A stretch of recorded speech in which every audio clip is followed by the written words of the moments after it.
اس دنیا میں سب سے عظیم عذاب کیا ہے؟ عذاب الہی کیا ہے؟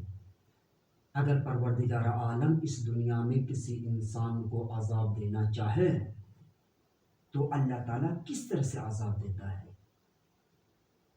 یوں نہیں ہے کہ اللہ تعالیٰ اس سے کھانے پینے کی چیزیں چھین لے، یوں نہیں ہے کہ اللہ تعالیٰ اس سے پہننے اور اوڑھنے کی وسائل جو ہے وہ اس سے چھین لے، یوں نہیں ہے کہ اللہ تعالیٰ اس کو کسی جیل میں ڈال دے، یوں نہیں ہے کہ اللہ تعالیٰ اس کی سہولیات جو زندگی کے لیے چاہیے وہ اس سے چھین لے۔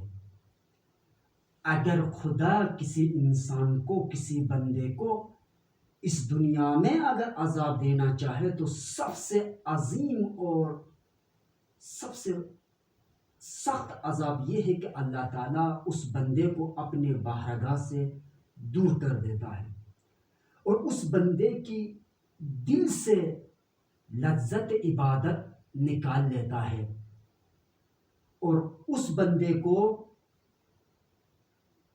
عبادت کی لذت سے بے رغبت کرتا ہے اور لذت عبادت جو ہے اس کے دل سے ختم ہو جاتی ہے۔ اور سب سے عظیم اور سب سے سخت عذاب یہی ہے کہ خدا کسی بندے کو اپنے بارگاہ سے دور رکھے، اپنی عبادت اور بندگی سے دور رکھے، اپنی اطاعت سے دور رکھے۔